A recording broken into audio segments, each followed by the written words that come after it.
إن الحمد لله نحمده ونستعينه ونستغفره ونعوذ بالله من شرور أنفسنا ومن سيئات أعمالنا من يهده الله فلا مضل له ومن يضلل فلا هادي له وأشهد أن لا إله إلا الله وأشهد أن محمدا عبده ورسوله يا أيها الذين آمنوا اتقوا الله حق تقاته ولا تموتن إلا وأنتم مسلمون يا أيها الناس اتقوا ربكم الذي خلقكم من نفس واحدة وخلق منها زوجها وبث منهما رجالا كثيرا ونساء واتقوا الله الذي تساءلون به والأرحام إن الله كان عليكم رقيبا يا أيها الذين آمنوا اتقوا الله وقولوا قولا سديدا يصلح لكم أعمالكم ويغفر لكم ذنوبكم ومن يطع الله ورسوله فقد فاز فوزا عظيما أما بعد فإن خير الحديث كتاب الله وخير الهدي هدي محمد صلى الله عليه وسلم وشر الأمور محدثاتها وكل محدثة بدعة وكل بدعة ضلالة وكل ضلالة في النار أعوذ بالله من الشيطان الرجيم بسم الله الرحمن الرحيم يا أيها الذين آمنوا ادخلوا في السلم كافة ولا تتبعوا خطوات الشيطان إنه لكم عدو مبين فإن زللتم من بعد ما جاءتكم البينات فاعلموا أن الله عزيز حكيم رب اشرح لي صدري ويسر لي امري واحلل عقدة من لساني يفقهوا قولي رب زدني علما اللهم صل على محمد وعلى ال محمد كما صليت على ابراهيم وعلى ال ابراهيم انك حميد مجيد اللهم بارك على محمد وعلى ال محمد كما باركت على ابراهيم وعلى ال ابراهيم انك حميد مجيد محترم حاضرین جمعہ، بزرگوں نوجوانوں، عزیز بچوں، خطبہ مسنونہ کے بعد سورۃ البقرہ کی ایک آیت کریمہ بلکہ دو آیتیں آپ کے سامنے پڑھی گئی ہیں۔ ان دونوں آیتوں میں اللہ رب العالمین نے ایمان والوں کو مخاطب کر کے کہا، اے ایمان والو، تم اسلام میں مکمل طور سے داخل ہو جاؤ، وَلَا تَتَّبِعُوا خُطُوَاتِ الشَّيْطَانِ، اور شیطان کے راستے پر مت چلو، إِنَّهُ لَكُمْ عَدُوٌّ مُبِينٌ، بے شک وہ تمہارا کھلا ہوا دشمن ہے۔ فَإِن زَلَلْتُم مِّن بَعْدِ مَا جَاءَتْكُمُ الْبَيِّنَاتُ، اگر ہدایت صحیح راستہ واضح ہو جانے کے بعد بھی سچائی کا راستہ کھل جانے اور دکھائی دینے کے باوجود بھی اگر تم پھسل جاؤ، بہک جاؤ، فَاعْلَمُوا أَنَّ اللَّهَ عَزِيزٌ حَكِيمٌ، تو جان لو کہ اللہ غالب ہے، حکمت والا ہے، اس سے بھاگ نہیں سکتے اور اس کی پکڑ سے بچ کر کے کہیں دور نہیں جا سکتے۔ اللہ رب العالمین نے بنیادی طور سے ان دونوں آیتوں کے اندر تین باتیں بتائی۔ پہلی بات یہ کہ ہم تمام لوگوں کو جن کا یہ دعویٰ ہے، جن کا یہ کہنا ہے کہ ہم مسلمان ہیں، جن کا یہ کہنا ہے کہ ہم ایمان والے ہیں، اللہ ان سے کہہ رہا ہے کہ اے ایمان والو، اے وہ لوگوں جن کا یہ دعویٰ ہے کہ ہم مومن ہیں، اے مومنوں، اے ایمان والو، اسلام میں مکمل طور سے داخل ہو جاؤ۔ یہ پہلی بات۔ دوسری بات اللہ نے کہی وَلَا تَتَّبِعُوا خُطُوَاتِ الشَّيْطَانِ، یاد رہے کہ اگر مسلمان ہو، ایمان والے ہو، تو تمہیں شیطان کے راستے پر چلنے سے بچنا چاہیے۔ کیوں؟ اس لیے کہ شیطان تمہارا کھلا ہوا دشمن ہے اور دشمنوں کے راستے پر جانے سے انسان ہر صورت میں بچتا ہے۔ تیسری بات جو اللہ نے بیان کی کہ اسلام کی باتیں واضح ہیں، شیطان تمہارا کھلا ہوا دشمن ہے، یہ بات بھی واضح ہے۔ اگر ان تمام وضاحتوں کے باوجود بھی تم بہک جاتے ہو، گمراہی کا راستہ اختیار کر لیتے ہو، شیطان کے راستے پر جاتے ہو، تو جان لو کہ اس میں گھاٹا تمہارا ہے، نقصان تمہارا ہے، اللہ کا ذرہ برابر بھی نقصان نہیں ہے، اور نہ ہی اللہ کے دین پر، دین اسلام پر اس سے کوئی فرق پڑتا ہے۔ میرے بھائی اور بزرگوں، ان دونوں آیتوں میں اللہ رب العالمین ہم سبھی سے اسلام میں مکمل طور سے داخل ہونے کی بات کہہ رہا ہے۔ کیا ہم ایمان والے نہیں ہیں؟ اللہ ہم اور آپ سے، ایمان والوں سے مکمل طور سے اسلام میں داخل ہونے کی بات کیوں کہہ رہا ہے؟ آئیے آج کے اس خطبہ جمعہ میں جاننے کی کوشش کرتے ہیں۔ مختلف حوالوں سے بات اس پر ہم کریں گے کہ ہمیں اسلام میں مکمل طور سے داخل ہونے کی بات اللہ نے کیوں کہی، کیوں بیان کی۔ سب سے پہلی چیز اگر آپ دیکھیں تو ایک مسلمان کے لیے سب سے ضروری چیز اس کا ایمان ہے، اس کا عقیدہ۔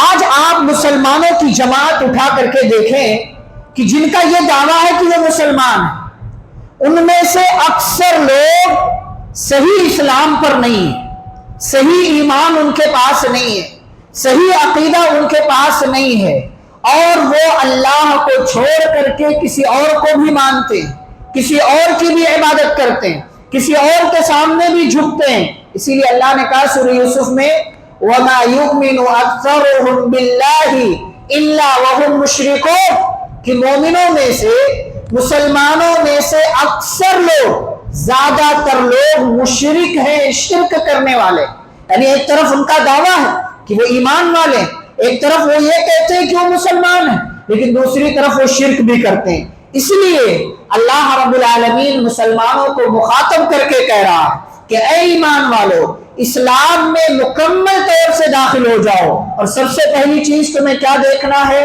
اپنا ایمان دیکھنا ہے، اپنا عقیدہ دیکھنا ہے کہ کہیں تمہارے ایمان میں گڑبڑی تو نہیں، کہیں تمہارا عقیدہ خراب تو نہیں، کہیں تم اللہ کو چھوڑ کر کے کسی اور کی عبادت تو نہیں کر رہے ہو، کہیں تم اللہ رب العالمین کے سامنے جھکنے کے بجائے، سجدہ کرنے کے بجائے کسی اور کے سامنے جھکنے اور سجدہ کرنے کا کام تو نہیں کر رہے ہو۔ اللہ رب العالمین نے ایمان والوں کو حکم دیا، اے ایمان والو، ایمان کے سلسلے میں، عقیدے کے سلسلے میں مکمل طور سے اسلام میں داخل ہو جاؤ، اور اپنے ایمان اور اپنے عقیدے پر نگاہ رکھو۔ اسی لیے یہ بات کئی مرتبہ میں نے آپ کے سامنے ذکر کی ہے۔ پیارے نبی صلی اللہ علیہ وسلم نے مکہ کی پوری زندگی میں صحابہ کو صرف توحید اور عقیدہ بتایا، صرف ایمان بتایا۔ کیوں؟ اس لیے کہ یہ سب سے اہم چیز ہے، یہ سب سے اہم چیز ہے۔ اگر یہ بچ جاتا ہے تو سب بچ جاتا ہے، اگر یہ خراب ہو جاتا ہے تو سب کچھ خراب ہو جاتا ہے۔ تو سب سے پہلی چیز کہ ہمیں اپنا ایمان دیکھنا ہے، عقیدہ دیکھنا ہے کہ ہم ایمان اور عقیدے کے اعتبار سے مکمل طور سے اسلام میں داخل ہے کہ نہیں ہے۔ یہ پہلی بات۔ دوسری بات، محبت کے سلسلے میں ہمیں یہ دیکھنا ہے کہ محبت کے سلسلے میں ہم مکمل طور سے اسلام میں داخل ہیں کہ نہیں۔ محبت کے سلسلے میں آپ دیکھیں، ہمیں سب سے زیادہ اللہ سے محبت کرنی چاہیے، اس کے بعد اس کے رسول صلی اللہ علیہ وسلم سے محبت کرنی چاہیے، دین سے محبت کرنی چاہیے۔ لیکن آج ہم دیکھیں ہماری محبت کا معیار کیا ہے۔ ہم سب سے زیادہ کس سے محبت کرتے ہیں؟ مال سے، پیسے سے، دکان سے، کاروبار سے، دنیا سے، دنیا کی چیزوں سے۔ اللہ سے محبت کا دعویٰ ہے، رسول سے محبت کا دعویٰ ہے، دین سے محبت کا دعویٰ ہے، اپنے آپ کو مسلمان کہتے ہیں، قرآن سے محبت کا دعویٰ۔ ساری باتیں ٹھیک ہیں، سارے دعوے بھی ٹھیک ہیں، لیکن یہ دعویٰ سچا کب مانا جائے گا؟ جب آپ اللہ سے محبت کا دعویٰ بھی کریں، اس محبت میں سچے بھی ہوں۔ جب آپ رسول صلی اللہ علیہ وسلم سے محبت کا دعویٰ بھی کریں اور اس دعوے میں سچے بھی ہوں، جب آپ دین سے محبت کا دعویٰ بھی کریں اور اس دعوے میں سچے بھی ہوں، جب آپ قرآن سے محبت کا دعویٰ بھی کریں اور اس دعوے میں سچے بھی ہوں۔ اور آپ کا دعویٰ سچا کب مانا جائے گا؟ جب آپ صحیح طریقے سے اللہ کی باتوں کو مانیں گے، رسول کی باتوں کو مانیں گے، دین کی باتوں کو مانیں گے، قرآن کی باتوں کو مانیں گے۔ آج ہمارا طریقہ دیکھ لیجئے، ہماری مرضی آ گئی، اللہ کی بات اپنی جگہ، ہم اپنی مرضی چلائیں گے۔ رسول کی بات آ گئی، رسول کی بات اپنی جگہ، ہم اپنی مرضی چلائیں گے۔ امام بولتا رہے، قرآن کا حوالہ دیتا رہے، حدیث کا حوالہ دیتا رہے، مسلمانوں یہ کام کرنا چاہیے۔ ایسے کرنا چاہیے، اس طریقے پر کرنا چاہیے، ایسے نہیں کرنا چاہیے، ان چیزوں سے بچنا چاہیے۔ امام بولتا رہے، علماء بولتے رہے، خطیب خطبہ دیتا رہے، آپ سنتے رہے، لیکن آپ کے کان پر جو تک نہ رہ گئے۔ آپ مسجد میں سنے، مسجد سے باہر آپ جیسے خطبہ سننے سے پہلے تھے ایسے ہی پہلے بعد میں بھی ایسے بن جائیں، تو پھر آپ کا دعویٰ سچا نہیں مانا جائے گا، آپ کی بات سچی نہیں مانی جائے گی، اور آپ کی محبت میں اور محبت کے دعوے میں آپ جھوٹے قرار پائیں گے۔ آپ کا دعویٰ ہو کہ آپ کو اللہ سے محبت ہے، رسول سے محبت ہے، دین سے محبت ہے، لیکن اس دعوے میں عمل کے اعتبار سے آپ سچے نہ ہو، تو معاف کیجئے گا کہ آپ مکمل طور سے اسلام میں داخل نہیں مانے جائیں گے۔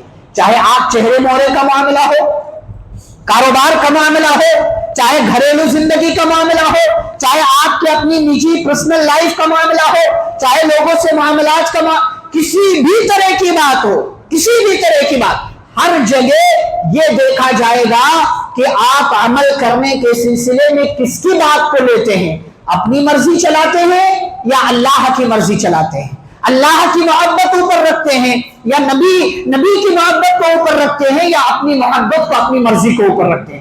اللہ نے کیا کہا؟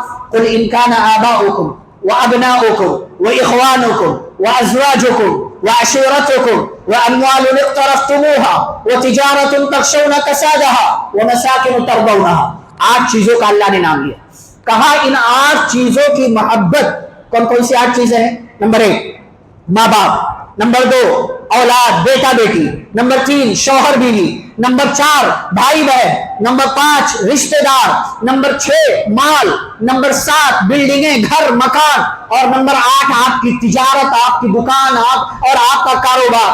ان 8 چیزوں کی محبت اللہ نے کہا احب الیکم، اگر ان 8 چیزوں کی محبت یا ان میں سے کسی ایک چیز سے محبت زیادہ ہو جائے، کس سے؟ من اللہ، اللہ کی محبت سے زیادہ، ورسولہ، رسول کی محبت سے زیادہ، دین کی محبت سے زیادہ، اللہ دھمکی دے رہے فتربصوا، انتظار کرو، کس کا؟ حتی یأتی اللہ بامرہ، اللہ کی طرف سے عذاب کے آنے کا۔ آج ہماری مرضی دیکھیں کیا ہے؟ نماز کا وقت ہوا، اذان ہوتی رہے، جماعت کھڑی ہوتے رہے، ہم دکان میں رہیں گے، ہم پہلے اپنا کام کریں گے، پہلے فلاں پارٹی سے ملنے جائیں گے۔ کون سی محبت ہے آپ کو؟ کیا آپ مکمل طور سے اسلام میں داخل ہیں؟ آپ مکمل طور سے اسلام میں داخل نہیں ہیں، اسی لیے اللہ کہہ رہا یا ایھا الذین آمنوا ادخلوا فی السلم کافہ، اللہ انسانوں سے، دوسرے دھرم کے ماننے والوں سے نہیں کہہ رہا بلکہ خود ایمان والوں سے کہہ رہا، اے ایمان والو اپنی مرضی مت چلاؤ، اسلام میں مکمل طور سے داخل ہو جاؤ۔ اور اسلام کا معنی کیا ہے؟ قبول کر لینا، جھک جانا، مان لینا، سرنڈر کر دینا، حوالے کر دینا۔ بات جہاں دین کی آ جائے، آپ نے کہا آمنا وصدقنا، ہم نے مان لیا، ہم نے جو ہے اس کو سچا مانا، سمعنا واطعنا، ہم نے سن لیا، قبول کر لیا۔ نبی نے کہا رک جاؤ، رک گئے، نبی نے کہا بیٹھ جاؤ، بیٹھ گئے، نبی نے کہا کھڑے ہو جاؤ، کھڑے ہو گئے۔ یہ ہے محبت کا اصلی معنی، یہ ہے اسلام میں مکمل طور سے داخل ہو جانے کا معنی۔ آج ہم اپنی مرضی کی محبت، اپنی ذات کی محبت، گھر والوں کی محبت، بیوی بچوں کی محبت، دکان مکان کی محبت پہلے نمبر پر رکھتے ہیں۔ اللہ بڑا غفور الرحیم ہے، دیکھا جائے گا، دین پر عمل کرنا آسان ہے، دیکھا جائے گا، اللہ مان جائے گا، منا لیں گے، ایسا کر لیں گے، ویسا کر لیں گے، اور اپنی مرضی چلا کر کے خوش ہوتے ہیں۔ یاد رہے کہ جو اپنی مرضی چلاتا ہے گویا کہ اپنی مرضی کو وہ اللہ کو چھوڑ کر معبود بنا رہا ہے۔ اللہ نے کہا اَرَأَيْتَ مَنِ اتَّخَذَ إِلَٰهَهُ هَوَاهُ، کہ آپ نے اس انسان کو نہیں دیکھا جس نے اپنی خواہشات کو اپنا معبود بنا لیا ہے، جیسا اس کا دل کہتا ہے، من کہتا ہے، اس کی مرضی جیسی ہوتی ہے ویسا وہ کام کرتا ہے، اللہ کی مرضی کیا ہے اس کا خیال نہیں رکھتا۔ تو میرے بھائیوں اور بزرگوں، اللہ ایمان والوں کو مخاطب کر کے کہہ رہا ہے ایمان والو اسلام میں مکمل طور سے داخل ہو جاؤ، کہیں پر بھی کمی نہیں ہونے۔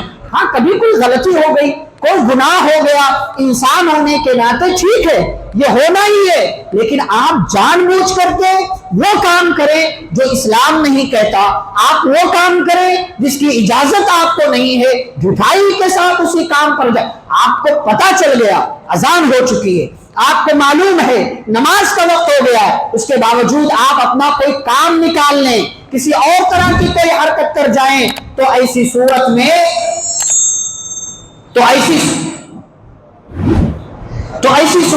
آپ جو ہے صحیح معنوں میں مکمل طور سے اسلام میں داخل نہیں مانے جائیں گے، اس لیے اللہ نے کہا اے ایمان والو اسلام میں مکمل طور سے داخل ہو جائیں۔ یہ دوسری بات ہے۔ تیسری بات ہم دیکھیں، پیارے نبی صلی اللہ علیہ وسلم نے بہت سی چیزوں کو حلال کہا ہے، بہت سی چیزوں کو حرام کہا ہے۔ جو چیزیں حلال ہیں ان کو لینا ہے، جو چیزیں حرام ہیں ان سے بچنا ہے، یہ قاعدہ ہے، اصول ہے۔ بیچ میں کچھ ایسی چیزیں ہیں جن کے بارے میں واضح نہیں ہوتا کہ یہ حلال ہے کہ حرام، کیا کرنا ہے؟ ان سے بچنا ہے، ان کو بھی نہیں لینا ہے، ان کو بھی اختیار نہیں کرنا ہے۔ اب ہمارے یہاں دیکھے لوگ اپنے دماغ سے سیٹ کرتے ہیں کہ یہ حلال ہے کہ حرام۔ بعض لوگ عالم کے پاس سوال کرنے کے لیے آتے ہیں تو اس نیت کے ساتھ آتے ہیں کہ عالم صاحب سود کو بھی حلال کر دیں، سود کو بھی حلال کر دیں۔ آج دیکھیں ہمارے میں سے کتنے لوگ ہیوی ڈپوزٹ پر کاروبار کر رہے ہیں، حرام ہے، ہیوی ڈپوزٹ حرام ہے، گھر لینا دینا ہیوی ڈپوزٹ پر حرام ہے، یہ آپ نہیں کر سکتے، یہ سود ہے، سود کی شکل ہے۔ آپ نے کسی کو 10 لاکھ دے دیا، اس کا گھر آپ استعمال کر رہے ہیں، وہ 10 سال کے بعد آپ کو 10 لاکھ لوٹا دے گا، کس بنیاد پر آپ نے اس کا یہ گھر استعمال کیا؟ کس بنیاد پر؟ اس لیے کہ پیسہ دیا تھا اس کو، یہی تو سود ہے، یہی تو سود ہے کہ 10 لاکھ آپ کو واپس مل گیا، آپ نے 5 سال 2 سال 1 سال 1.5 سال 10 سال آپ نے اس کا گھر استعمال، کس بنیاد پر؟ یہی سود ہے۔ ڈپوزٹ جائز ہے، ہیوی ڈپوزٹ حرام ہے۔ ڈپوزٹ ہم اس لیے لیتے کہ کہیں بندہ گھر توڑ کر نہ چلا جائے، سامان کو نقصان نہ پہنچا دے، 2-3 مہینے کا کرایہ نہ دے، تو ہم اسی ڈپوزٹ میں سے کٹ کر لیں گے، جو بچے گا اس کو دے دیں گے۔ لیکن ہیوی ڈپوزٹ میں کیا ہوتا ہے؟ مکمل پیسہ بندہ ٹرانسفر کر دیتا، بھائی یہ تم نے دیا تھا تم لے لو، اب میرا گھر خالی کر دو۔ لیکن وہ 5 سال جو آپ نے گھر استعمال کیا، کس بنیاد پر؟ کس بنیاد پر استعمال؟ یہی سود ہے، یہی سود ہے۔ ہر وہ قرضہ، ہر وہ مال جو آپ کو فائدہ دے، بڑھا کر دے، اسے سود کہا جاتا ہے شریعت کی نظر میں۔ تو ہیوی ڈپوزٹ پر جو آپ کاروبار کریں جائز ہے، جائز وائز کچھ نہیں ہے، یہ آپ کے دماغ کی سوچ ہے، یا آپ کے دماغ کے علماء کے سامنے بیٹھے رابطہ کریں، تفصیلات پوچھیں، پیسہ آ رہا ہے اس کا مطلب یہ نہیں کہ حلال ہوگا۔ آج ہمارے یہاں دیکھیں نوجوان کتنا آن لائن گیم کھیلتے ہیں، ڈریم 11 MPL نہ جانے کیا کیا ورلڈ کپ چل رہا ہے، پورا جو گیم کھیلتے، کیا یہ حرام ہے؟ حرام ہے۔ شراب کا نام دودھ رکھ دو تو شراب دودھ نہیں ہو جاتا، وہ شراب شراب ہی رہے گی۔ جوے کا نام آپ کچھ اسپورٹس رکھ دو، گیم رکھ دو، یا جو کھیلنے والی چیز رکھ دو، وہ حلال نہیں ہو جائے گا۔ وہ جوا، وہ میسر، اور وہ جو ہے گیمبلنگ کرنا، سٹے بازی کرنا، پیسہ لگانا، چاہے 30 روپیہ لگاؤ، 3000 لگاؤ، 30,000 لگاؤ، 3 لاکھ لگاؤ، سب حرام ہے۔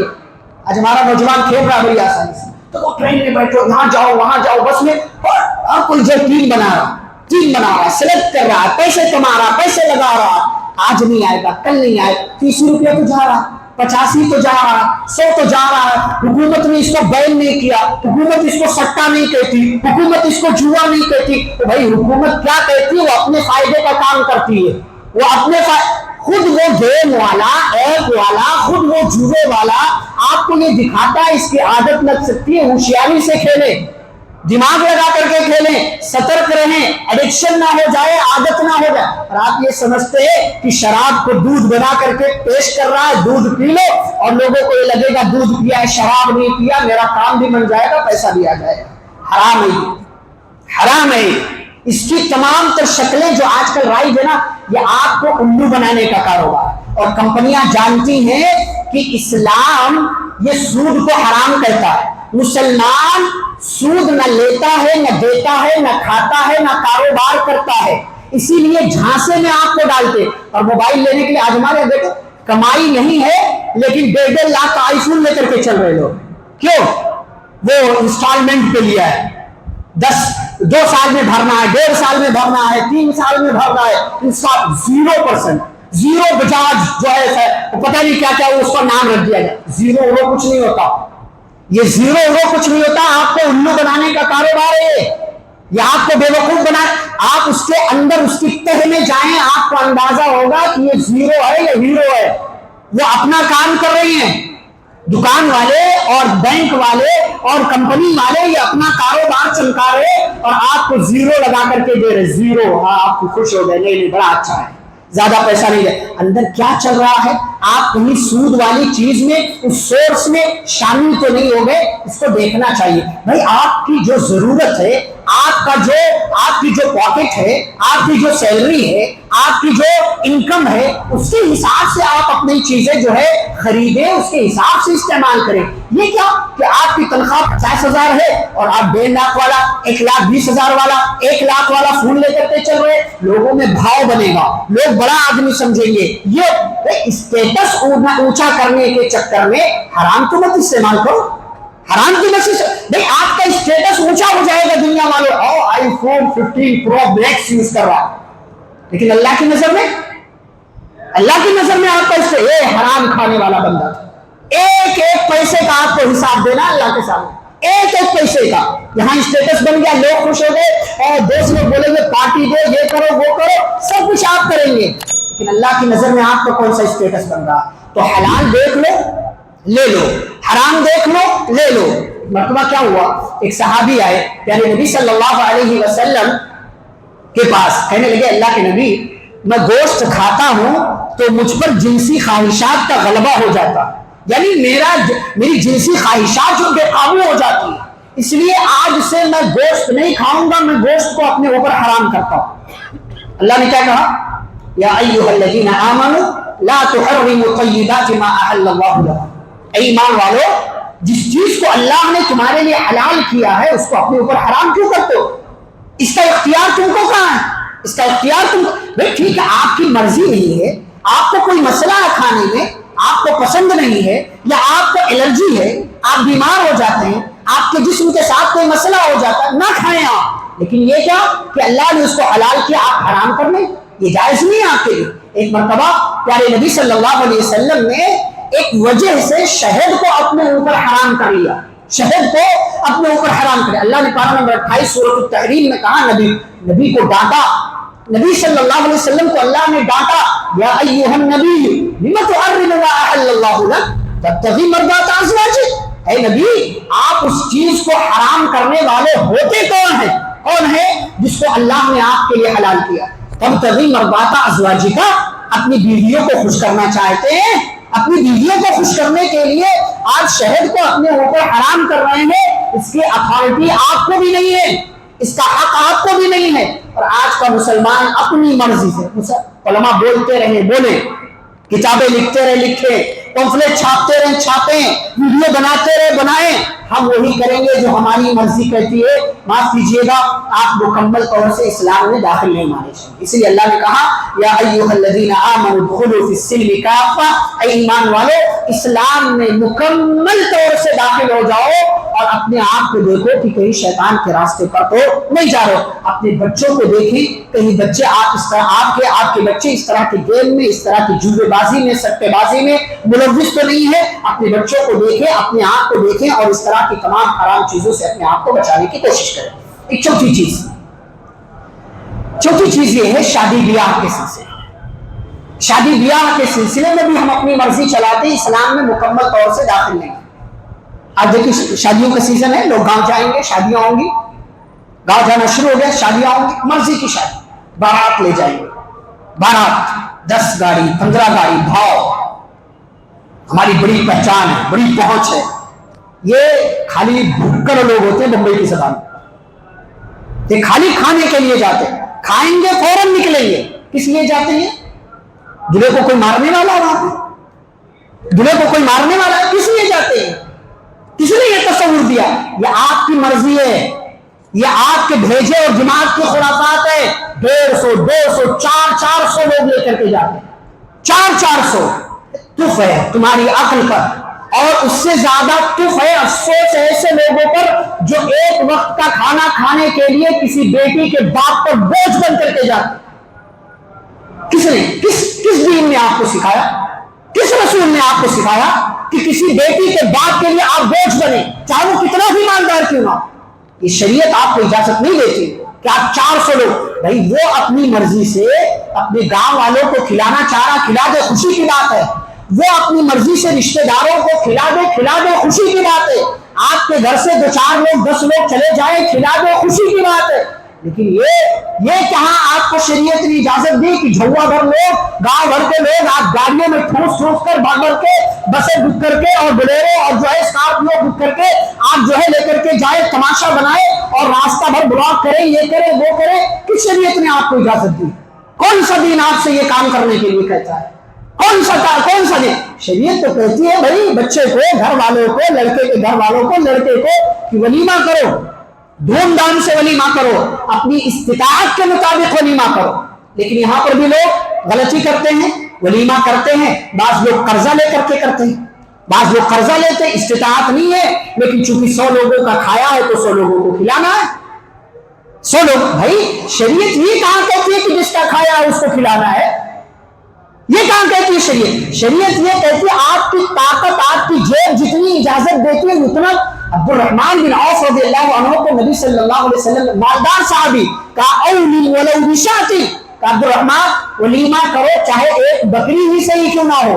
اور آج ہمارے ہاں لوگ شان بگاڑنے کے لیے، شان بتانے کے لیے جو ہے ولیمہ کریں گے اور 10 ڈش 5 ڈش، یہ چیز وہ چیز، ایسی چیز ویسی چیز، یہ فرائی وہ فرائی، یہ تڑکا وہ تڑکا، جانے کس طرح کی چیز، اس طرح کیا ہے بھائی؟ یہ کیا ہے؟ یہ کون سی شریعت آپ کو اس کی اجازت دے رہی ہے؟ ایک کھانے میں آپ کا کام نہیں ہوتا؟ ٹھیک ہے، اللہ نے آپ کو دیا ہے 1 2 3، اچھا وہی لوگ جن کو آپ دعوت میں بلاتے ہیں نا، کھانا تھوڑا سا خراب ہو گیا، آپ کی دعوت آپ کے کھانے پر تھو کر کے جاتے ہیں۔ کس کو بتا رہے ہیں آپ؟ کس سے آپ عزت مانگ رہے ہیں؟ من کان یرید العزت فللہ العزت جميعا، عزت چاہیے، عزتوں کا مالک اللہ، اللہ سے عزت مانگو۔ دنیا والوں سے عزت مانگو گے اور ان سے عزت مانگنے کے لیے وہ کام کرو گے جس کی شریعت اجازت نہیں ہے تو نہ یہ لوگ عزت دیں گے، بلکہ عزت دینے کے بجائے آپ کو ذلیل کریں گے۔ آپ کے کھانے کے بارے میں، فلاں کے گھر گیا تھا، دعوت تھی، اتنا بیکار کھانا بنایا، سڑیل کھانا، ایسا تھا ویسا تھا، میٹھا اچھا نہیں تھا، فرائی اچھی نہیں تھی، یہ اچھا نہیں تھا، وہ اچھا نہیں تھا، آپ کے کھانے پر تھوک کر کے آتے ہیں اور آپ اپنا اسٹیٹس اونچا رکھنے کے لیے طرح طرح کی ڈش بناتے ہیں، قرضہ لیتے ہیں، یہ کرتے ہیں وہ کرتے ہیں، بعض لوگ لون بھی اٹھاتے ہیں بینک سے اور پھر کئی سالوں تک بھرتے رہتے ہیں۔ یہ بھی سود ہے، یہ بھی سود ہے۔ تو ہم اپنی زندگی چیک کریں کہ ہم شادی بیاہ کے مسئلے، اور شادی سے پہلے کتنی رسمیں، منگنی کی رسم آج کل تو منگنی کے لیے بھی ہال بک ہو رہا ہے۔ ٹھیک ہے، منگنی کی اجازت ہے، 1 2 لوگ جائیں، اچھا دیکھتا کون ہے منگنی میں جا کر کے؟ دیکھتا کون ہے؟ وہ باپ دیکھے گا اور اس جس کی شادی ہونے والی اس کا بڑا بھائی دیکھے گا، پھوپھا دیکھیں گے، خالو دیکھیں گے، ماموں دیکھیں گے، کوئی بیچارہ نہیں دیکھے گا تو یہ دلہا نہیں دیکھے گا جس کی شادی ہونے والی، جس کی شادی کے متعلق بات ہوگی، سارے لوگ دیکھ لیں گے۔ اچھا یہ دیکھے گا، بڑی شرم کی بات ہے۔ شریعت تو کہتی ہے بھائی جس کی شادی ہونی ہے وہ دیکھ لے اپنی ہونے والی دلہن کو، لیکن خالو کو دکھا رہے، پھوپھا کو دکھا رہے، بہنوئی کو دکھا رہے، داماد کو دکھا رہے، کوئی نہیں دیکھے گا تو یہ لڑکا نہیں دیکھے گا جس کی شادی ہونے والی۔ اس کے دیکھنے سے پہلے خاندان کے سارے لوگ اس لڑکی کو دیکھ لیتے، خاندان کے سارے لوگ اس لڑکی کو اور شریعت اس کی اجازت آپ کو نہیں دیتی ہے۔ شریعت ٹھیک ہے باپ دیکھ لے کیونکہ وہ محرم بننے والا ہے، ماں دیکھ لے، عورتیں دیکھ لے۔ بھائی اگر آپ کو شریعت کے حساب سے چلنا ہے، آسان راستے بہت ہیں، بہت سے آسان راستے، لیکن اگر آپ کو اپنی مرضی کرنا ہے تو کرتے رہیں، لیکن یاد رکھیں انجام اس کا بہت بھیانک ہونے والا، انجام اس کا بہت بھیانک ہونے والا۔ اور میں نے کہا لوگوں کو دکھانے کے لیے خرچہ کرتے ہیں۔ مسند احمد کی ایک حدیث ہے، پیارے نبی صلی اللہ علیہ وسلم نے فرمایا ان اعظم النکاح برکۃ ایسرہ مؤونہ، کہ سب سے آسان نکاح وہ ہے برکت کے اعتبار سے جس میں خرچہ کم ہو، جس میں خرچہ کم ہو۔ آپ دیکھیں کئی کیس ہم لوگوں کے پاس آتے ہیں، شادی کیا دھوم دھام سے، اچھے سے شادی کیا، مالدار دیکھ کر کے شادی کیا، 3 مہینہ نہیں ہوئی طلاق کی نوبت آ گئی، خلا کی نوبت آ گئی، صرف مالدار دیکھ کر کے شادی کی۔ پیسہ خوب خرچہ کیا. میں نے ایک مرتبہ ہمارے پہچان میں ایک کیس ایسا آ گیا, میں نے اس بندے کو ڈانٹا, میں نے کہا صرف تم نے مالدار دیکھ کر کے شادی کیا تھا, اس لیے آج تمہاری بہن کے ساتھ یہ معاملہ ہے, صرف مالدار دیکھ کر کے تم نے. آج ہمارے یہاں بھی لوگ ایسے کریں, یا تو خاندان دیکھیں گے یا تو مالدار دیکھیں. اچھا, خاندان پہلے دیکھتے ہیں, اس کے ساتھ ساتھ مال بھی دیکھتے ہیں, جبکہ ان دونوں کی اجازت شریعت نے نہیں دیا. کون سا خان ہے خان میں کریں گے, چودھری ہے چودھری میں کریں گے, شیخ ہے شیخ میں کریں گے, فلاں برادری ہے فلاں برادری میں کریں گے. یہ کس نے تعلیم دیا آپ کو؟ یہاں بھی آپ مکمل طور سے اسلام میں داخل ہیں. تو دین کے ہر شعبے میں, زندگی کے ہر شعبے میں ہمیں مکمل طور سے اسلام میں داخل ہونا ہے. مکمل باتیں بہت ساری ہو سکتی. ایک آخری بات, جو چونکہ وقت ختم ہو رہا ہے, ایک آخری بات, سنت پر عمل کرنے کے سلسلے میں یا سنت کی اتباع کرنے کے سلسلے میں بھی ہمیں مکمل طور سے اسلام میں داخل ہونا ہے. اور سنت پر اتباع کے سلسلے میں کئی باتیں ہو سکتی. ایک بات جو آپ کی اس مسجد کے حوالے سے چونکہ ایک مسئلہ ہے اس لیے میں بتاؤں, آنے والے جمعہ یعنی 10 نومبر سے اس مسجد کے دوسرے فلور پر خواتین کے لیے انتظام کیا جائے. جمعہ میں خواتین نماز کے لیے جمعہ میں حاضری دینے کے لیے مسجد کے دوسرے فلور پر حاضر ہو سکتی ہیں. یہ ان کے لیے اگلے جمعہ سے انتظام کیا جائے. لیکن ابھی وضو کا اور واش روم کا انتظام نہیں ہے, لہٰذا گھر کی جو خواتین آ سکتی ہیں وہ آئیں, لیکن گھر سے وضو کر کے تمام ضروریات سے فارغ ہو کر کے مسجد کے اندر آئیں. آپ اپنے گھروں میں اطلاع کریں. اب ہمارے بھائیوں کے ہاں یہ مسئلہ نہیں, خواتین مسجد نہیں جا سکتی. کیوں نہیں جا سکتی بھائی؟ کیوں نہیں جا سکتی؟ اگر انتظام ہے, پردہ ہے, مکمل ان کے لیے سپریٹ جگہ ہے, الگ سے انتظام کیا گیا ہے, مکمل الگ فلور دے دیا گیا ہے, آنے کا راستہ جانے کا راستہ ان کا الگ ہے, تو کیوں نہیں انتظام ہو سکتا؟ خواتین مسجد میں کیوں نہیں آ سکتی؟ شریعت اس کی اجازت دیتی. اللہ کے نبی صلی اللہ علیہ وسلم نے فرمایا لا تمنعوا اماء اللہ مساجد اللہ, کہ اللہ کی بندیوں کو اللہ کی مسجدوں میں آنے سے مت روکو. یہ نبی صلی اللہ علیہ وسلم کا فرمان. اچھا, ہمارے بھائی یہاں پر عمر رضی اللہ عنہ کا قول پیش کرتے کہ عمر رضی اللہ عنہ نے عورتوں کو مسجد میں آنے سے روک دیا تھا. کون سے عمر نے؟ وہی عمر کہ جو خود اپنی بیوی کو نہیں روک سکے تھے. کون سے عمر؟ انہوں نے جب یہ کہا کہ مسجد میں عورتوں کو نہیں جانا تو ان کی بیوی نے کہا اللہ کی قسم میں تو مسجد جاؤں گی. عمر رضی اللہ عنہ خود اپنی بیوی کو مسجد میں جانے سے نہیں روک سکے, اور نبی صلی اللہ علیہ وسلم کے مقابلے میں عمر رضی اللہ عنہ کا فرمان ہمارے بھائی پیش کرتے. بھائی نبی کی بات اونچی ہے یا حضرت عمر رضی اللہ عنہ کی بات اونچی؟ نبی صلی اللہ علیہ وسلم کی بات اونچی ہے, لہذا یہی تصور ہونا چاہیے جو نبی صلی اللہ علیہ وسلم نے ہم کو دیا ہے کہ ہم اور آپ اس حوالے سے, سنت پر اتباع کرنے کے حوالے سے اپنے آپ کو تیار رکھیں. جہاں پر بھی سنت کی بات آ جائے اس پر ہمیں عمل کرنا چاہیے, ان باتوں کو لے لینا چاہیے. تو خواتین کا سیکشن شروع ہو رہا ہے, ان کے لیے انتظام. اور یاد رہے اگر خواتین مسجد میں نہیں آئیں گی تو آپ کا جو دین ہے, دین اسلام, یہ صرف مردوں کے لیے نہیں عورتوں کے لیے. اور اس ملک میں عورتوں کے درمیان جو جہالت ہے نا, وہ اسی وجہ سے کہ ہمارے بھائیوں نے عورتوں کو مسجد میں آنے سے روکا. کہ عورت مسجد میں, بھائی جمعہ کا خطبہ ہوتا ہے, جمعہ کا خطبہ ہفتے کی عید ہے, ایک ہفتے کا ڈوز ملتا ہے, ایک ہفتے کی خوراک ملتی ہے. اگر جمعہ عورت آ کر کے بات سن لے, ہو سکتا ہے آج نہیں کل, کل نہیں پرسوں, پرسوں نہیں نرسوں اس کی اصلاح ہوگی. ایک عورت سدھرے گی, پورا خاندان سدھرے گا, ایک سماج سدھرے گا, پورا علاقہ سدھرے گا, علاقہ سدھرے گا, شہر سدھرے گا, شہر سدھرے گا, صوبہ سدھرے گا, ملک سدھرے گا. لیکن آپ نے جب مسجدوں سے عورتوں کو الگ کر دیا تو پھر آپ کے گھر کی اصلاح کون کرے گا؟ آپ, جو کہ آپ باہر رہتے ہیں, گھر کے اندر عورت رہتی, اصلاح کہاں سے ہوگی؟